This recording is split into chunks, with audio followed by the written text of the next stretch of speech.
সুধী দর্শক আসসালামু আলাইকুম, আমন্ত্রণ জানাচ্ছি চ্যানেলের সংলাপ অনুষ্ঠানে। দর্শক, আজকে আমরা যে তথ্য পেয়েছি তা গত ফেব্রুয়ারি মাসের নারীর প্রতি যে সহিংসতা, সেই সহিংসতার বিষয়টা যেটা বলা হচ্ছে গণমাধ্যমে যে তথ্য, সেটা 295টি নারী ও শিশু নির্যাতনের ঘটনা ঘটেছে। আমরা দেখেছি সেই স্বাধীনতার পর থেকেই দেশের নারীর প্রতি যে সহিংসতা, যৌন হয়রানি, এসব বিষয়গুলো থেকে আমরা কখনো বেরোয় আসতে পারছি না। কারণ বিষয়গুলো হচ্ছে সেই নারীর প্রতি যে সহিংসতা, যৌন হয়রানি বা ধর্ষণের ঘটনাগুলোর পরবর্তী যে বিচার কার্য, সেই বিচার কার্য নিয়ে অনেকের মধ্যে প্রশ্ন থাকতে পারে, প্রশ্ন আছে। সেই প্রশ্নের কারণে হয়তো অনেক সময় সেই বিচার কার্যের ফাঁকে যারা অপরাধী তারা বেরিয়ে যাওয়ার একটা সুযোগ থাকে। সেই সুযোগের কারণে হয়তো বা নারীর সহিংসতা কমছে না বাংলাদেশ থেকে। তার আরেকটা কারণ হচ্ছে পারিবারিকভাবে যে একটা শিক্ষা, সেই শিক্ষা থেকেও আমরা আমাদের প্রজন্মকে আমরা সেইভাবে গড়ে তুলছি না। নারীর প্রতি যে একটা সদয় হওয়া, নারীর প্রতি শ্রদ্ধা, এই বিষয়গুলো আমরা হয়তো আমাদের পরিবারের পক্ষ থেকে শিখাইতে পারছি না, যার ফলশ্রুতিতে এই ঘটনাগুলো বারবার বেড়েই যাচ্ছে। যদি আমরা বলি এই নতুন সরকার ক্ষমতা আসার পরও একের পর এক নারীর প্রতি যে সহিংসতার ঘটনা আমাদেরকে আসলে উদ্বেগ বাড়িয়ে দিয়েছে, দেশের মানুষের আতঙ্ক রয়েছে। যদি আমরা বলি সেই পটুয়াখালীর সেই মাছ ডাকাতির সময় নারী ধর্ষণের যে ঘটনা, সেই ঘটনাগুলো। তারপর আজকে আমরা যে ফেব্রুয়ারি যে নারীর প্রতি সহিংসতা 295টি নারী শিশু নির্যাতনের ঘটনা, সেই বিষয় নিয়ে আলাপ আলোচনা করবো। আমাদের সাথে আলোচনা করার জন্য আমাদের স্টুডিওতে উপস্থিত আছেন নীলুপা চৌধুরী মণি, সাবেক সংসদ সদস্য, বিএনপির সমর্থিত। আপা, আপনাকে অসংখ্য ধন্যবাদ সময় দেওয়ার জন্য। সে সাথে আমাদের সাথে আছেন মাজহারুল ইসলাম সুমন, সাবেক সভাপতি, Dhaka college debating society. Suman, আপনাকেও অসংখ্য ধন্যবাদ। আমরা আলোচনার দর্শক, আপনারা যুক্ত হতে পারেন আমাদের এই অনুষ্ঠানে। আমাদের টিভি স্কলের নিচে যে নাম্বারটা আছে, সেই টিভি স্কলের নাম্বারটা ফোন দিয়ে আলোচকদের কাছ থেকে আপনারা প্রশ্নের উত্তর আপনারা পেতে পারেন। সে সাথে পুরো অনুষ্ঠান জুড়ে আপনাদের সাথে আছে আমি জয়নুল আবদিন। যেহেতু আপা নীলুপা চৌধুরী মণি আপা আছেন, আমি আপার অনুমতি নিয়েই আমি প্রথমেই যেতে চাই ডিবেটিং সোসাইটি ক্লাবের সাবেক সভাপতি মাজহারুল ইসলাম সুমনের কাছে। সুমন, যেহেতু আপনি ডিবেটিং সোসাইটিতে জড়িত আছেন, নিশ্চয়ই এই বিষয়গুলো আপনার বিতর্কের কোনো এক পর্যায়ে কোনো এক সময় ছিল। সেই বিষয়টা হয়তো আপনি আরও ভালো জানবেন যে এই ফেব্রুয়ারি মাসেই যে 295টি নারী শিশু নির্যাতন হলো, এবং এই নারীর প্রতি সহিংসতা কমছে না কেন বাংলাদেশে? ধন্যবাদ আজকে এই অনুষ্ঠানে আমাকে আমন্ত্রণ জানানোর জন্য, এবং সামনে যে দর্শক সারিতে আছেন যারা অনুষ্ঠানকে দেখছেন তাদেরকে পবিত্র মাহে রমজানের আজকে দ্বিতীয় রমজান উপলক্ষে সবাইকে শুভেচ্ছা এবং আন্তরিক অভিনন্দন। আজকে সামাজিক যে পরিস্থিতি এবং রাষ্ট্রের যে আজকে আমরা যে নারীর প্রতি যে সহিংসতা দেখতে পাচ্ছি, এটা আসলে আপনি এককভাবে কাউকে দায়ী করতে পারবেন না। এটা একটা সামাজিক সমস্যা এবং সমষ্টিগত সমস্যা। এই সমস্যার পিছনে আসলে অনেকগুলো কিছুকে আপনি দায়ী করতে পারেন, এককভাবে আসলে কাউকে দায়ী করার কোনো সুযোগ নেই। সেই জায়গা থেকে আমি বলতে চাই, আসলে কোনোভাবেই নারীর প্রতি সহিংসতা কখনোই কাম্য নয়। এবং সমাজকে যদি আপনি এগিয়ে নিতে চান, একটি রাষ্ট্র ব্যবস্থাকে যদি আপনি সুসংগঠিত করতে চান, একটি দেশকে যদি আপনি উন্নত করতে চান, এবং একটি দেশকে যদি বিশ্বের মাঝে যদি একটি সুনাগরিক এবং একটি কল্যাণমূলক রাষ্ট্র গঠন করতে চান, সেখানে নারীকে আপনাকে সম্পৃক্ত করতে হবে এবং নারীর উন্নয়ন, নারীর নিরাপত্তা, এগুলো আপনাকে নিশ্চিত করতে হবে। তাহলে আপনি দেখা যাবে একটি রাষ্ট্র হিসাবে, একটি জাতি হিসাবে আপনি পৃথিবীর মাঝে সমস্ত মানুষের মাঝে একটি সম্মানিত জায়গায় উপনীত হতে পারবেন। এখন সেই আলোকে আমাকে বলতে হচ্ছে যে বাংলাদেশের যে আমরা সামাজিক যে সমস্যাগুলো, দীর্ঘদিনের সমস্যাগুলো আমরা দেখতে পাচ্ছি, তার মধ্যে একটি সমস্যা হচ্ছে যে নারীর প্রতি সহিংসতা। এটা আসলে আপনি এককভাবে যদি বলেন যে নারীর প্রতি সহিংসতা আসলে কোন জায়গাটিকে দায়ী করা যায়, বা আমাদের সামাজিক যে চিন্তা শক্তি, এগুলোকে আপনি করতে গেলে আসলে মূলত যেতে হবে পারিবারিক যে সমস্যা, যে পরিবারের যে জায়গাটা, এখানে আমি মূলত দায়ী করতেছি যে আমাদের হচ্ছে পারিবারিক যে শিক্ষার যে অভাবটা, এটা হচ্ছে নারী প্রতি সহিংসতার মূলত প্রধান একটি কারণ। এরপরে আরও নানান অনেক ধরনের কারণ আছে, যে আইনের যে প্রত্যয় বা আইনের ব্যত্যয় ঘটে না, যে বিচারহীনতার যে সংস্কৃতি, যেখানে বিচার ব্যবস্থার প্রতি মানুষের একটা আস্থাহীনতার জায়গা আছে। এই জায়গাগুলোকে মানুষকে কী করে, যে নারীর প্রতি যে সহিংসতা বা নারীর প্রতি যে অমানবিক আচরণ করে যে পার পেয়ে যাবার যে একটি সংস্কৃতি, এই সংস্কৃতিটা মূলত বিচারহীনতার সংস্কৃতি থেকে মানুষের মাঝে গড়ে উঠেছে। সেক্ষেত্রে সুমন ভাই, যদি আমি এইভাবে বলি, বিভিন্ন রাজনৈতিক দলগুলোর যারা নেতৃত্বে থাকেন তারাই তো বলেন যে নারীর ক্ষমতায়ন, নারীর স্বাধীনতা, এই বিষয়গুলোকে স্ট্যাবলিশ করবার জন্য তারা দীর্ঘদিন আন্দোলন করে যাচ্ছেন। রাজনৈতিক তাদের সে ম্যানিফেস্টোতে এই বিষয়গুলো থাকে। এরপরও স্বাধীনতার পরে এত বছর পরেও নারীর প্রতি সহিংসতার যে শতাংশ পরিমাণ বেড়েই তো চলছে, কমছে না কোনোভাবে। এই ক্ষেত্রে আপনি দায়টা আসলে কি রাজনৈতিক দল বা আইন শৃঙ্খলা কিংবা বিচারহীনতা, কোনটাকে আপনি প্রেফার করবেন সবচেয়ে বেশি? দেখুন, আসলে বাংলাদেশের যে রাজনীতি সংস্কৃতি, যেটা আমরা প্রায় 50 বছর ঊর্ধ্বে হয়ে গেছে দেশের স্বাধীনতা, আমরা যদি সেইখান থেকে দেখতে পাই তাহলে দেখব যে ক্রমান্বয়ে তো আসলে নারীর ক্ষমতায়ন বৃদ্ধি হচ্ছে যে না তা না, কিন্তু এখন নারীর শিক্ষার এগিয়ে এসেছে, নারীর শিক্ষার মান উন্নত হয়েছে। নারী এখন আগের থেকে অনেক জায়গায় সাহস এবং মানে সে তার নিজেকে প্রতিরক্ষা করার ক্ষেত্রে, সে নিজেকে রক্ষা করার ক্ষেত্রে অনেকটা সাহসী ভূমিকা পালন করছে, যেটা আপনি যদি বিগত 10 বছরের দিকে তাকান সেটা ছিল না। এই যে ক্রমান্বয়ে উন্নতির জায়গা, হ্যাঁ আমি অস্বীকার করছি না যে নারীর প্রতি সহিংসতা বাড়ছে। এখানে আমি আসলে এককভাবে রাজনৈতিক দলকেও দায়ী দেব না, তাদেরও দায় আছে কিছুটা হলেও। এবং এককভাবে যে আপনি আইন শৃঙ্খলার প্রতি যে একটা অবনতির জায়গা এবং বিচারহীনতার সংস্কৃতি, এখানে আমি এককভাবে দায়ী করবো না। আমি আগেই বলেছি এটা একটা সামষ্টিক ব্যাপার, কিছু কিছু ঘটনাকে, কিন্তু আমি মূল জায়গাটি দায়ী করবো আসলে আমাদের পারিবারিক শিক্ষা এবং নৈতিক শিক্ষার যে অবক্ষয়। আমাদের পারিবারিক শিক্ষা এবং নৈতিক শিক্ষাকে যদি আমরা সুসংগঠিত করতে পারি, এটাকে যদি আমরা একটা প্রাতিষ্ঠানিক রূপ দিতে পারি, তাহলে আশা করি রাজনৈতিক যে জায়গাটা, যে রাজনৈতিক দলগুলোরও কাজ করতে সহজ হবে এবং আইন শৃঙ্খলা বাহিনীরও এই কাজগুলোতে সহিংসতা করা যায়। আমি যদি একটা নারীকে যদি, এখানে আপনি কীভাবে বলবেন, আমি একজন নারীকে যদি বোনের চোখে, মায়ের চোখে তাকে যে সম্মান দেওয়ার যে জায়গাটা, এটা তো আমার কোনো রাজনৈতিক দল আগেই গড়ে দেবে না, বা এটাকে আমার বিচারহীনতার সংস্কৃতি থাকলে তো আমি এটা করতে পারবো না। এইটা হচ্ছে আমাকে পারিবারিকভাবে শিখতে হবে। আপনার কাছে উপায়গুলো সম্পর্কে আসলে আমি এখনো ক্লিয়ার না। নীলুফার চৌধুরী মনি, বিএনপি সমর্থিত সাবেক সংসদ সদস্য, আপাত যদি আসলে এভাবে বলি, বিচার যদি আমরা স্ট্যাবলিশ করতে পারতাম, প্রতিষ্ঠা করতে পারতাম, যে নারীর প্রতি সহিংসতার প্রতি যে একেবারে উজ্জ্বল দৃষ্টান্ত একটা বিচার, সেই বিচার কি আমরা এখনো তৈরি করতে পেরেছি কিনা? দর্শনের বিষয়টা আমরা বিষয়ে এই বিচারটা কার্যকর, যে বিচার দেখলে পরে নারীর প্রতি যে সহিংসতা, নারীর প্রতি যে ধর্ষণ করবার যে মনোবৃত্তিটা, সেখান থেকে মানুষ পিছিয়ে আসবে, এইরকম কোনো চিন্তা ভাবনা রাজনৈতিক দলগুলোর মধ্যে দেখেন কিনা, বা আপনি কি মনে করেন? ধন্যবাদ আপনাকে। যারা দেখছেন আমার শুভেচ্ছা অভিনন্দন, সবাইকে মাহে রমজানের শুভেচ্ছা, আমার সহ আলোচককে শুভেচ্ছা। দেখেন, এই টপিকটা এত বেশি গুরুত্বপূর্ণ যে বলার অপেক্ষা রাখে না।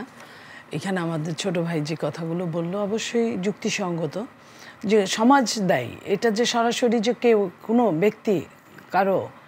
তবে এই জায়গায় কথা থাকে, সেটা হলো যে আইনের অনুশাসন। আইন যদি সবার জন্য সমান হয়, যেখানে 28-এর খতে লেখা আছে সংবিধানের যে নারী পুরুষ ধনী গরিব সবার জন্য আইন সমান, কিন্তু ফাইনালি কিন্তু গিয়ে আমরা আইনকে সমান অংশে দেখি না। সেখানে এক একজনের এক এক রকম আইন, এক এক জায়গায় এক এক রকম আইন।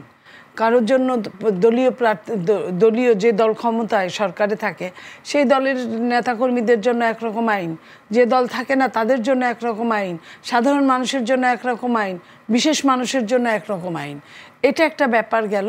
এটা যদি সব ওই 28-এর ধারাটা যদি আমি পূর্ণাঙ্গভাবে চালু দেখতে পারতাম, তাহলে আমি মনে করতাম যে কিছুই হতো না। আর আপনি আপনার ইসলামিক অনেক দেশ আছে, আপনি জানেন, মিডিল ইস্টের অনেক দেশে যে আইনটা আছে যে এই ধরনের নারী সহিংসতার মধ্যে জড়িত থাকলে তার গর্দান চলে যাবে, অথবা হাত চলে যাবে, অথবা তাকে দুর্রা মারা হবে, এই যে 50টা বেত একসাথে করে যে তাকে পিটায় মারা হবে, অথবা তাকে পাথর ছুঁড়ে মারা হবে। এই জিনিসগুলো কিন্তু ওইখানে কিন্তু আপনার ডোমেস্টিক ভায়োলেন্সে কী আছে সেটা বড় কথা না, বাহ্যিক ভায়োলেন্সে কিন্তু নারী নিয়ে কোনো কথা নাই, খুব রেয়ার। এটা কিন্তু আইনের অনুশাসন। 2 নম্বর জিনিসটা হচ্ছে মাইন্ডসেট।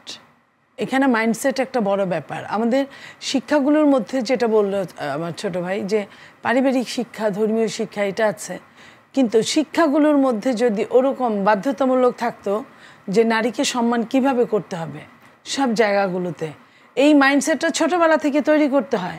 ধরেন যার পরিবার এই মাইন্ডসেট তৈরি করতে পারে না, সে ছেলেটা বা মেয়েটা কি মানুষ হবে না? তো সেটার দায় দায়িত্ব কার কাছে? স্কুলের কাছে। স্কুল সেটার দায় দায়িত্ব যদি নেয়, তাহলে কিন্তু আপনার মাইন্ডসেটটা যদি তৈরি করে দিতে পারে যে একজন নারী তার কোথায় প্রতিবন্ধকতা, একজন পুরুষ তার কোথায় প্রতিবন্ধকতা, একমাত্র শারীরিক শক্তি ছাড়া আর কোনো জায়গায় কিন্তু নারী এবং পুরুষের মধ্যে বিভেদ নাই, বরং নারীরা অনেক বেশি ধৈর্যশীল, অনেক বেশি মানে ঠান্ডা মাথায় মেনটেন করতে পারে, সংসারটাকে সুন্দরভাবে মেনটেন করতে পারে। সেই জিনিসগুলো যদি ছোটবেলা থেকে ধারণা দেওয়া হয়, যদি ওইভাবে শিক্ষা দেওয়া হয়, আমার মনে হয় মাইন্ডসেট তৈরি না হওয়া পর্যন্ত কোনোভাবেই এটা সম্ভব না। দ্বিতীয়ত আপনি খেয়াল করেন, পতিত সরকারের সময়ে আপনার সর্বোচ্চ শিক্ষাঙ্গন যদি আমি বাংলাদেশে ধরি ঢাকা বিশ্ববিদ্যালয়, পতিত সরকারের সময় তারা এত বেশি অত্যাচারী ছিল, এত বেশি হায়ানা ছিল যে নিজের দলের নারীদের উপর তারা ঝাঁপিয়ে পড়েছিল। মধুর ক্যান্টিনে তারা নারীদেরকে এমনভাবে মেরেছিল যে একটা নারীর মাথায় 19টা সেলাই পড়েছিল আমার যদি ভুল না হয়, এবং জঘন্যতরভাবে মেরেছিল তার সহপাঠী, সহযোগী, সহদলীয় বোনদের উপর, আভ্যন্তরীণ কুন্দলে। ঠিক তেমনই নতুন একটা দল হলো আপনার জাতীয় নাগরিক পার্টি। নতুন দলে হওয়ার 2 দিন আগে ঢাকা বিশ্ববিদ্যালয়ের ছেলেমেয়েরা এবং আপনার বেসরকারি বিশ্ববিদ্যালয়ের ছেলে মেয়েদের মধ্যে যে মারামারিটা হলো, সেইখানে নারীদেরকে যেভাবে পিটালো, আমি যদি আপনার ওই ফেব্রুয়ারি সহিংসতার কথা বলেন, ওইটাও ফেব্রুয়ারির মধ্যে পড়ে। ফেব্রুয়ারি সহিংসতার যদি যারা রুট লেভেলে, যারা না জেনে করে, যারা বাধ্য হয়ে করে, যারা আপনার গাড়িতে সুযোগ পেয়ে করে, সেটার চেয়ে কি এটা অনেকতর জঘন্য না? যারা জাতিকে সবক দিবে, জাতিকে শিক্ষা দিবে, তারা এখানে কি কাজগুলো করছে? এই নারীদের যদি বিচার না হয়, একটা মেয়ে বলল আপনাদের টেলিভিশনগুলোর মাধ্যমে, আমি নেটওয়ার্কের মাধ্যমে দেখলাম, বলল যে আমাকে যে মেরেছে বুকে আমি দেখাতে পারবো না, কিন্তু আমার জখমটা, আমি ওই মার খেয়ে আমি সেন্সলেস হয়ে অজ্ঞান হয়ে গিয়েছিলাম, তারপর আমার কখন সেন্স ফিরেছে আমি জানি না। এই যে একটা বিশ্ববিদ্যালয়ে পড়া যে মেয়েটা 2-6 মাস আগে আপনার আমার জাতির জন্য, স্বার্থের জন্য কাজ করেছে, জীবনের তোয়াক্কা না করে ঝুঁকি নিয়ে, সেই মেয়েটাকে শুধুমাত্র এইখানে হালুয়া রুটি ভাগাভাগির জন্য সেই মেয়েটাকে এইভাবে পিটানোটা কতটা যুক্তিসঙ্গত হয়েছিল? আমরা কিন্তু আইন শৃঙ্খলা রক্ষাকারী বাহিনীদেরকে নির্লিপ্ত দেখেছি, আমরা কিন্তু ওইভাবে দেখিনি যে এই বিচারটা হতে। তো এই বিচার যদি না হয়, বিচারহীনতা যে কথাটা এতক্ষণ আলোচনা হলো, বিচারহীনতা একটা বিরাট একটা জায়গা। আপনার 71-এ যে মা বোনরা আমাদের ধর্ষিত হয়েছিল, তাদের বিচার হয় নাই।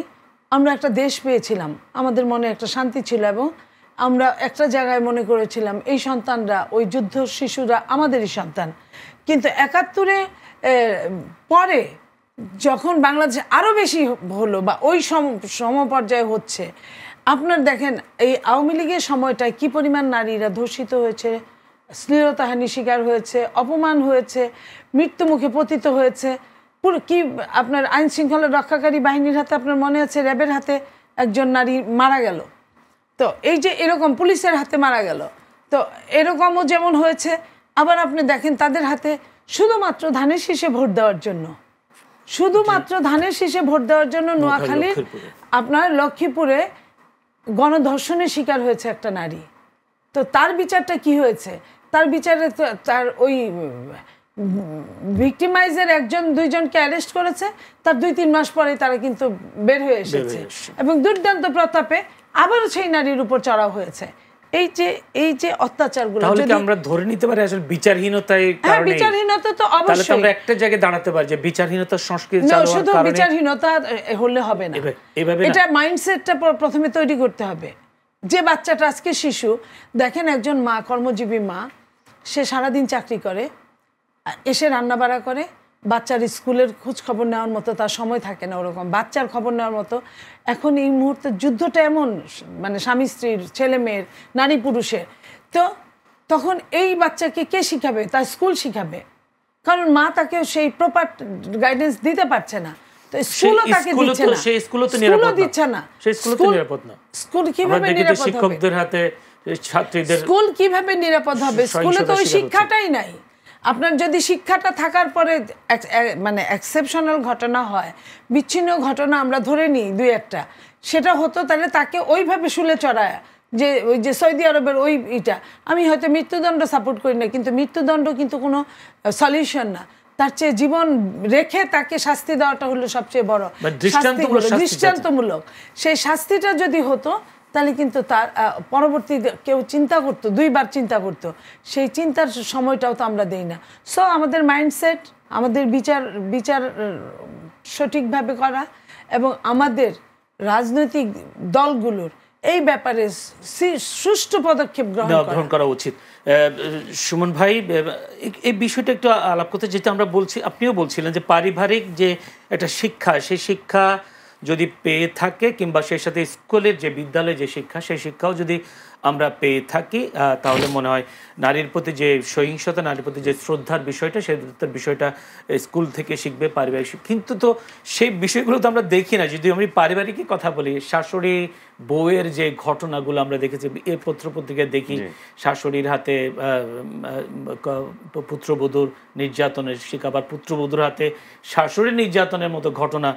এইসব ঘটনাগুলো মেয়েরাও তো, নারীরাও তো হয়ে থাকে। এখানে পারিবারিক শিক্ষা এখানে আসলে কতটুকু ফলপ্রসূ হচ্ছে বলে মনে হয় আপনাদের? দেখুন, আগে আমাদেরকে দেখতে হবে যে আমি আমার সমালোচকের যে ওই জায়গাটা, যে বিচারহীনতার যে সংস্কৃতি, দেখুন সমাজে অনেক ঘটনায় ঘটে, যে আপনি যে ঘটনাটা উদাহরণ দিচ্ছেন যে শাশুড়ি এবং বউয়ের মাঝে, যেটা আসলে তো দেখা যায় যে শিক্ষার জবাবটা, নৈতিক শিক্ষার জবাব মূলত যদি শ্রদ্ধাবোধের জায়গা তৈরি না হয়, তাহলে তো এই ধরনের সমস্যাটা সৃষ্টি হচ্ছে। আবার সহনশীলতার জায়গা যদি না হয়, তাহলে এই ধরনের সৃষ্টি হচ্ছে। দিন শেষে ওই যে একটা জায়গা, যে শিক্ষার জবাবটা, নৈতিক শিক্ষা, আপনি যদি আমাকে বলেন যে কোনটাকে কত মার্ক দেবেন, যে বিচারহীনতাই কি আসল দায়ী, আমি যদি বলি 10-এ, তাহলে আমি ওইটাকে 10-এ দিব 7। আমি যদি বলি নৈতিক শিক্ষা বা যে শিক্ষার জবাবটা আমাদের, এখানে আমি দেব 10-এ 10। যে আসলে মূল জায়গাটা এটা, এরপরে হচ্ছে বিচারহীনতার জায়গাটা। এটা হচ্ছে এখন আপনি যে সমাজের যে ব্যবস্থার কথা বললেন, যে সামাজিক যে জায়গাটা, এখানে আমাদেরকে জনমত তৈরি করতে হবে। বিভিন্ন সিম্পোজিয়াম, বিভিন্ন সভা সেমিনারের মাধ্যমে বা বিভিন্ন জায়গায় সামাজিক একটা আন্দোলন গড়ে তুলতে হবে, যে নারীর প্রতি যে আমাদের যে মনোভাবটা কী হতে পারে, বা নারীর প্রতি আমাদের এটা প্রান্তিক তৃণমূলে যেতে হবে, নারীদেরকে এই বিষয়কে সচেতন করতে হবে। আপনি একদম রুট লেভেল থেকে শুরু করতে হবে, ধরে স্কুল থেকে, যে এই ধরনের নানান ধরনের ক্যাম্পেইন করতে হবে আমাদেরকে নিয়ে। এগুলো যদি আমরা করতে পারি, রাষ্ট্র যদি সেই ব্যবস্থাটা তৈরি করে, যে সামাজিক সচেতনতা বৃদ্ধি এবং বিচারহীনতা এবং দৃষ্টান্তমূলক শাস্তির যে একটা ব্যবস্থা, সেটা যদি রাষ্ট্র করতে পারে, আমরা কি দেখি যে একটা সমাজে কি দেখি, একটা বিত্তশালী ব্যক্তি নারীর প্রতি সহিংসতামূলক কর্মকাণ্ড ঘটানোর পরে সে আইনের ফাঁক ফোকর দিয়ে পার পেয়ে যাচ্ছে। এই যে একটা জায়গা, তাকে দেখে আরও 10টা লোক এই জিনিসটাকে, সে তার যে তার প্রতি ভয়ের যে জায়গাটা, সেটা মনেই করে না যে এই ধরনের সহিংসতা করে পার পেয়ে যাওয়া যায়। এই জায়গাটা আমাদেরকে তৈরি করতে হবে। সমাজের কিছু মানুষকে একত্রিত করে, সমাজের কিছু জায়গাকে আমরা যদি সিলেক্ট করতে পারি, এবং সেইখানে যদি আমরা, রাষ্ট্র যদি এই জায়গাগুলোকে দায়িত্ব নেয়, যে না সামাজিক জায়গাগুলোকে, এবং আপনি আরেকটি কথা হচ্ছে রাজনৈতিক দল এখান থেকে তাদেরকেও এখানে এগিয়ে আসতে হবে এই ব্যাপারে, যে ঠিক আছে, আমরা যে সামাজিক যে একটা ঐক্যমতের ভিত্তিতে একটি সামাজিক আন্দোলন গড়ে তুলতে হবে, একটা প্ল্যাটফর্ম তৈরি করতে হবে, যে আন্দোলনে নারীর প্রতি যে সহিংসতার জায়গা, এটাকে প্রতিরোধ করার ক্ষেত্রে, এবং প্রান্তিক জনগোষ্ঠীর মাঝে যে নারীর প্রতি আমাদের কী ধরনের শ্রদ্ধাবোধ থাকা উচিত, নারীর সাথে পারস্পরিক কী সহমর্মিতা জায়গা হওয়া উচিত, কী ধরনের আচরণ হওয়া উচিত, এই যে একটা শিক্ষার জায়গা, এই ধরনের কাজগুলো নিয়ে আমাদের প্রান্তিক জনগোষ্ঠীর মাঝে যেতে হবে। তাহলে আপনি দেখবেন যে অনেকাংশে আস্তে আস্তে তৈরি হবে, কিন্তু অনেকাংশে এই জায়গাটা আমি মনে করি যে নারীর প্রতি যে একটা আমাদের মনোভাব, নেতিবাচক মনোভাব থেকে ফিরে এসে ইতিবাচক ধারায় চলে আসবে। এবং সেই ক্ষেত্রে হচ্ছে যে বিচারহীনতার যে একটা সংস্কৃতি বলেন, সেখানে সে এটাও করে সে পার পেয়ে যেতে পারবে না। তার ভিতরে নৈতিক শিক্ষার যে একটা মানদণ্ড প্রতিনিয়ত ত্বরান্বিত হচ্ছে, এবং সে সব দিক দিয়ে দেখা যাবে যে আস্তে আস্তে এই যে নারীর প্রতি সহিংসতার জায়গাটা কমে যাবে।